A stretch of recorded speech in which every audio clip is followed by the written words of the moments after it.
Hi everyone.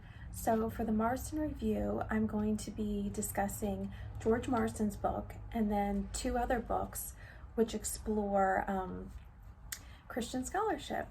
So George Marsden, the author of The Outrageous Idea of Christian Scholarship, discussed Christianity in modern academia and how it has mostly been pushed out of scholarship.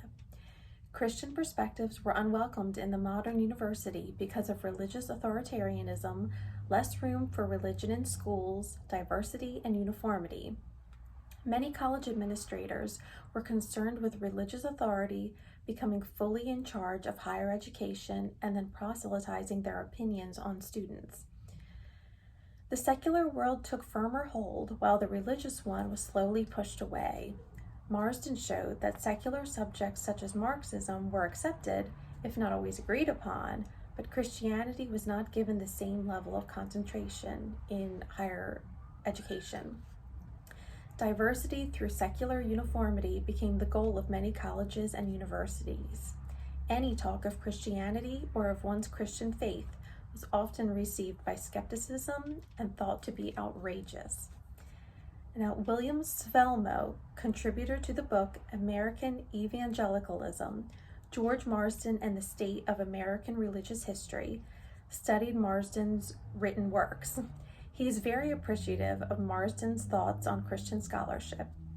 Svelmo argues that Marsden is a cultural historian and that he focused on how Christianity shaped America's culture and politics from America's birth through the 1920s.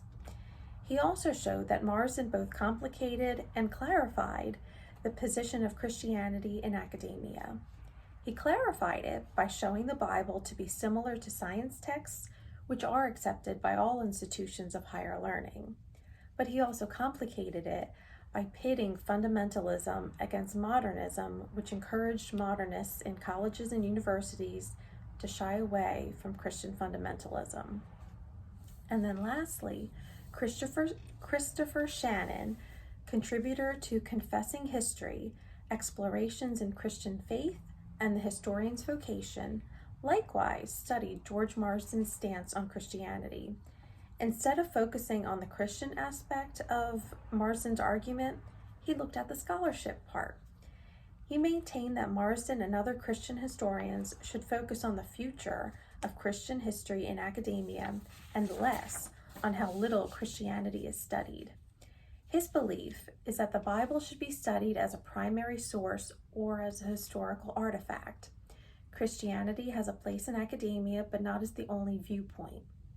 Likewise, Christian historians and academics should not point out sin or evil deeds as the failure of mankind, as that is God's place to do so. He believes that the best way for Christian academics to reintroduce Christianity into academia is through teaching about God's love and acceptance and not just writing about Christian fundamentals. Thank you.